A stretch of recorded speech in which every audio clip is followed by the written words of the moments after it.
It all started in the summer of 1995. I was 25, fresh out of college, full of ideas but short on money. My friend Eric was the kind of person who could charm anyone. He had charisma, confidence, and an uncanny ability to make even the most skeptical investor smile. We met during a local tech fair, bonding over a shared dream to create a small electronics repair business that could grow into something bigger. Eric and I spent countless nights in my garage, soldering wires, testing circuits, and scribbling plans on the old wooden workbench. We laughed, argued, and celebrated minor victories.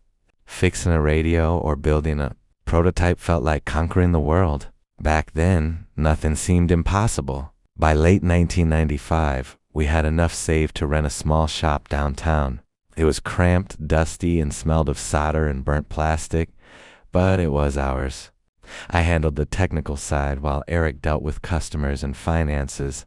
We were partners in every sense, or so I thought. One afternoon, Eric came to me, face anxious, hands slightly trembling. "Mike, I need a favor," he said. "Just $200. My cousin's store hit a snag, and he needs a loan to stay afloat. I promise I'll pay you back in a week." $200 wasn't trivial. It was a week's rent, maybe more. But Eric was my friend, my brother in everything but blood. I handed him the cash without hesitation. "Okay," I said. "Just make sure it's worth it." He smiled, relief washing over his face. "You won't regret it, Mike, I promise." For days he seemed distracted, taking mysterious phone calls, stepping outside during work hours. I assumed he was stressed helping his cousin. I didn't press. I trusted him. Then came the first hint of trouble. A customer mentioned a new repair shop across town. "Are you guys expanding?" they asked. I laughed it off. No, it must be someone else. But when I drove past that street that evening, the small sign read Eric & Co. Electronics. And there he was, my friend, standing behind the counter, smiling at new clients, using the very idea, the very foundation we had built together. I parked across the street, staring in disbelief. That $200 loan meant to help someone in need had quietly turned into the start of betrayal. My hands shook as I gripped the steering wheel. Part of me wanted to confront him immediately, but another part, the part still clinging to hope, whispered that there must be an explanation. Little did I know, this was only the beginning of a chain of events that would unravel our friendship, our business, and almost everything I had worked for. The next morning, I walked into our shop with a mix of anticipation and dread. Eric was already there, tinkering with a soldering iron as if nothing had happened. I forced a casual tone. "Morning. Busy day?" I asked, trying to sound normal. He looked up, flashing that effortless smile. "Yeah, you know how it is. Orders never stop coming in." I nodded, watching him carefully. Something was off, the way he moved, the way he glanced at the street outside. I brushed it off, thinking maybe I was imagining things. But the evidence was unavoidable. Over the next few days, customers I had known for years began disappearing. They claimed they found another shop that offered faster service. And where did they go? To Eric's new store across town. Our ideas, our methods, our loyal clients, all being used against me. I tried talking to him directly. "Eric, what's going on with your new shop? I thought the $200 loan was for your cousin." He shrugged, still smiling too casually. "Mike, don't worry about it. It's just business. You're still running our original shop, right? You do good work.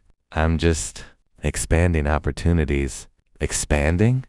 That word cut deeper than any insult. Opportunities for who? I asked, my voice tight. "Everyone," he said. "For the customers, for the suppliers. For me too." I wanted to scream. Years of late nights, shared victories, and trust, reduced to business and opportunity. But I held my tongue. Instead, I watched. I observed the subtle ways he used our shared knowledge to draw clients in. Familiar repair techniques, the same supplier contacts, even the advertising style we had created together. Everything I thought was ours had been quietly claimed by him. One evening, I followed him across town, trying to understand how he could justify it. He was charming, confident, and completely unaware of the storm brewing inside me. I realized then that I had underestimated him, underestimated how far someone could betray the people closest to them for personal gain. My shop began to struggle. Orders slowed, clients vanished, and I had no idea how to fight back. The $200 that had been lent in good faith had become the seed of destruction. Eric wasn't just competing. He was systematically dismantling what we had built together, and I knew deep down that this was just the beginning. By the end of that month, it felt like my entire world had shifted.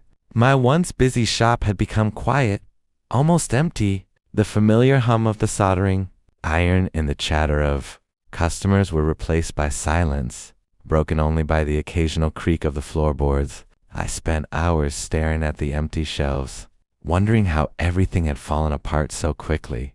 The first time I saw Eric's shop packed with customers, my hands shook. He stood behind the counter with that smug grin, effortlessly charming everyone who walked in.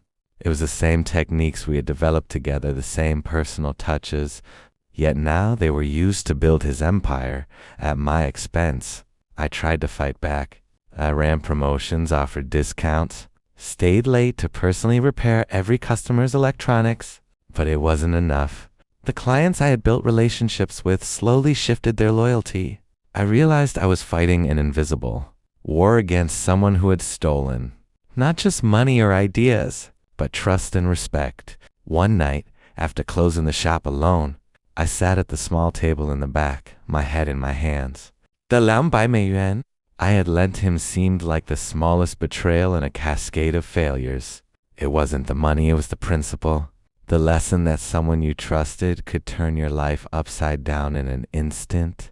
I began taking odd jobs just to keep afloat, fixing appliances, repairing old radios, anything that could pay the bills. Each day felt like a step further away from the dreams Eric and I had once shared. And yet, somewhere deep inside, I held on to a quiet determination. I couldn't let him win completely. I had to find a way to reclaim what was mine, even if it took years. I started documenting everything, the methods, the invoices, the proof that these were our original designs. Every scrap of paper, every email, every receipt became a record of truth. But the harder I worked, the more I realized that Eric had become untouchable in the eyes of others. People admired his charm, his success, and few would believe the story of betrayal unless they saw the evidence. And so I waited. Patience became my only weapon. I rebuilt slowly, quietly, planning every move, knowing that someday the balance would tip, because the $200 loan wasn't just a betrayal, it was a spark. And I was ready to turn that spark into a fire that would finally bring the truth to light. Weeks turned into months, and I kept a low profile, rebuilding my life and my workshop quietly. Every night after the shop was closed and the streets emptied, I pored over documents, invoices and emails, anything that could prove Eric had stolen not only my ideas, but the trust that had once bound us. It wasn't easy. Eric was careful, charismatic, and always one step ahead. Every client who came to my shop seemed hesitant, almost loyal out of habit rather than choice. Meanwhile, his new store thrived, each day a reminder of what I had lost. But I refused to give in to anger alone. Anger was temporary, proof was permanent. I began reaching out to old suppliers, subtly questioning the origins of the orders they had fulfilled for Eric. Some were reluctant to talk, fearful of damaging their own relationships. Others, however, had noticed inconsistencies, invoices that didn't match, shipments labeled incorrectly, contracts with signatures that didn't make sense. Slowly, piece by piece, the puzzle started to form. Late one night, I stumbled across an old email thread we had shared during the first months of our business. It detailed every technique, every blueprint, every deal we had made together.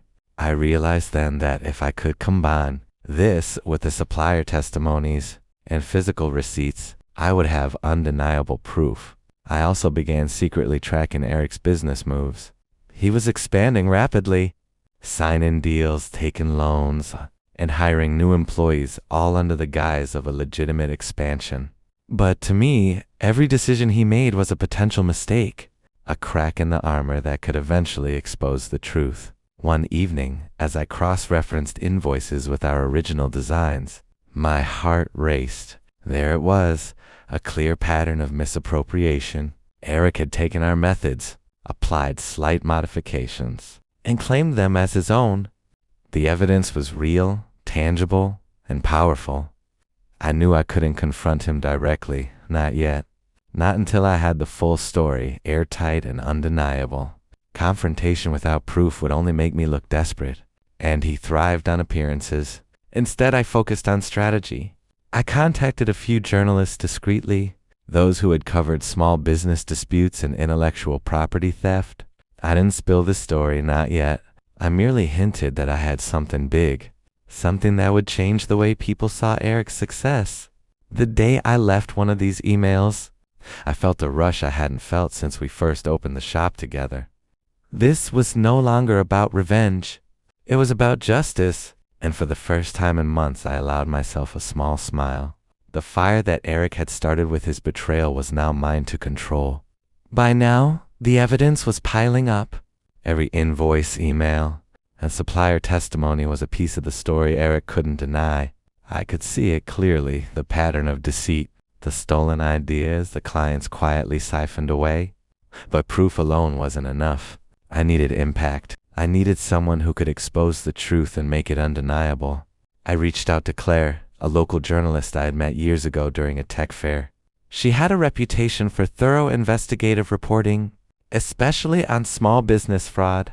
I arranged a discreet meeting at a quiet cafe, away from prying eyes. Sitting across from her, I laid everything out: the $200 loan, the stolen designs, the misused invoices, the evidence of his growing empire built on our shared work. Claire listened, typing notes rapidly, her eyes scanning every document I handed her. She asked questions I hadn't thought to answer: dates, specifics, suppliers, and I provided them all. "This is solid," she said finally. "If we verify everything, this could ruin him." I felt a mix of relief and unease. I wasn't looking to ruin Eric, at least not personally. I just wanted the truth to be known, to reclaim what was ours and warn others about the cost of blind trust. Meanwhile, Eric remained oblivious. He continued expanding his shop, signing contracts, and charming clients. He didn't notice me quietly gathering witnesses, double-checking every document, and preparing a timeline that mapped out every dishonest move he had made. Each step I took was deliberate. I wasn't acting on impulse. I wasn't seeking public humiliation. I was building a case so strong that even the most skeptical would have to acknowledge the truth. Then, one afternoon, I received a message from a former supplier who had worked with both of us. "Mike, I have something for you. Some invoices you didn't have. Meet me." I knew then that the tipping point was approaching. With each piece of evidence, the world that Eric had carefully constructed began to crack. I could feel it, like the faint tremor before an earthquake. And while part of me still mourned the friendship we had lost, another part, the part that had survived the betrayal, the financial strain, and the sleepless nights, felt a quiet sense of anticipation. The game was no longer hidden. The next moves would determine everything: the future of our business, the truth about our partnership, and the consequences Eric would finally have to face. Claire worked fast. Within days, she had verified the evidence I had gathered, double-checked the invoices, and confirmed with suppliers that the documents were authentic. She assured me that once published, there would be no room for Eric to deny the truth. When the first article went live, my phone immediately started buzzing. Messages came from clients, suppliers, and friends, all reacting to the story of betrayal and stolen ideas. Some were sympathetic, others curious. Most importantly, the people who had supported Eric's business began questioning what they had seen. Eric, meanwhile, was blindsided. The calls started coming in, suppliers asking for clarifications, clients reconsidering contracts, investors questioning his methods. I watched from a distance as the empire he had built on charm and deception started to wobble. One evening, he stormed into my shop. His face was a mix of panic and anger, his usual composure gone. "Mike, what did you do? Who did you tell?" I met his gaze calmly. "I didn't do anything, Eric. The truth speaks for itself." He paced back and forth, muttering under his breath, checking his phone incessantly. His employees noticed the tension, and whispers began circulating. Every confident step he had once taken now seemed uncertain. As the storm grew, I realized something important. I wasn't just seeking revenge. I was protecting the integrity of our work, the clients who had trusted us, and the principle that trust shouldn't be exploited. The $200 loan that had seemed small now felt like a key that had unlocked everything. Over the next week, the story gained traction. More journalists reached out, and social media buzzed with discussions about small business ethics, stolen ideas, and betrayal. Eric's name was on everyone's lips, not as a visionary, but as someone who had turned friendship into a weapon for personal gain. I stayed focused on my own work, quietly repairing devices and keeping my shop running. Every client who returned reminded me that there were still people who valued honesty, skill, and dedication over charm and deception. By the end of the week, Eric's phone stopped ringing with business calls. Instead, he received inquiries, complaints, and threats of legal action.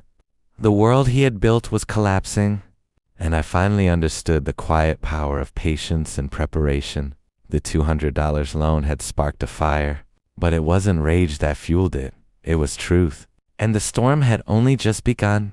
By now, Eric's world was unraveling faster than I could have imagined. Investors withdrew their support, clients demanded refunds, and suppliers refused to work with him without full transparency. The once thriving electronics shop that had mocked my own small business was crumbling before his eyes.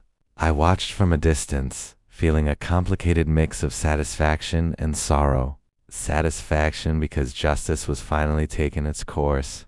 Sorrow because I had once trusted this man with everything. The same hands that had soldered wires beside mine were now trembling as he faced the consequences of his actions. One afternoon, I received a call from an old mutual friend. "Eric's in the office," he said. "He wants to talk to you." I hesitated, then agreed. When he entered my workshop, he looked smaller, worn down by weeks of stress and humiliation. His confident grin was gone, replaced by exhaustion and guilt. "Mike," he said quietly, almost too softly for me to hear. I lost everything. The shop, the investors, the clients. I never meant to hurt you. I thought I could fix it." I remained silent, letting him speak. It was strange. The man who had betrayed me was suddenly human again, flawed and vulnerable. "I should have told you the truth," he continued. "I was scared. The bills, the loans, my pride. I thought I could handle it alone. I didn't realize what it would cost you." I felt a wave of conflicting emotions, anger, disappointment, and unexpectedly, a hint of empathy. Years of friendship hadn't disappeared completely. They were buried under the weight of betrayal, but they were still there. "You could have," I said finally. "But you didn't, and now you have to face the consequences." He nodded, eyes downcast. "I understand. I don't expect forgiveness, but thank you for not letting this destroy everything beyond repair." As he left, I reflected on the strange balance of life. Justice had been served, but not through vengeance or rage, through patience, preparation, and truth. I had survived, rebuilt, and learned that integrity and skill always outlast charm and deceit. The $200 loan that had seemed insignificant had caused immense pain, yet it had also revealed the resilience I never knew I possessed. Eric's fall was a harsh reminder that betrayal carries consequences, and that even the smallest acts can ignite change. I returned to my workbench, the familiar hum of tools and circuits soothing in its consistency. Life moved forward, slowly but steadily, and for the first time in months I felt at peace. Weeks passed, and Eric's once thriving shop was now empty, the for lease sign hanging crookedly in the window. The clients who had trusted him returned to me, some cautiously, others with relief that truth had prevailed. My workshop, small but steady, became a symbol not only of survival but of perseverance. One afternoon, Eric walked into my shop. He looked older, tired, and unsteady, but not defeated. His eyes met mine with an awkward mixture of shame and hope. "Mike," he said quietly, "I wanted to thank you. He could have destroyed me completely, and in some ways he did. But you didn't attack the people who depended on me. He didn't let revenge blind you." I gestured toward a chair, and he sat. His hands were clasped tightly, voice low. "I hope one day I can earn back the trust I lost. Not from the world, from you." I took a deep breath, feeling years of anger and hurt hang in the air. "I can't erase the past," I said slowly, "but I can choose not to let it define me. Build your life from that. Don't waste what's left on fear." He nodded, swallowing hard, a small spark of the friend I once knew flickering in his eyes. For a moment, silence settled between us, heavy with lessons learned. Forgiveness wasn't about forgetting. It was about freeing oneself from the burden of resentment. After he left, I returned to my bench, picking up the solder and iron. Each connection I made, every circuit I repaired felt like a small act of creation, proof that persistence and integrity endure. That evening, I walked outside, the sun setting over the quiet street. I paused, letting the warm light wash over me, and for the first time in months I felt a sense of peace. Betrayal had shaped me, left scars I would carry forever, but it had also revealed the resilience and patience I never knew I possessed. Sometimes the greatest revenge isn't in destruction, but in rising above it, in creating something lasting, something real. And as I locked the shop for the night, I whispered softly to myself, "This is mine, and nothing can ever take it away."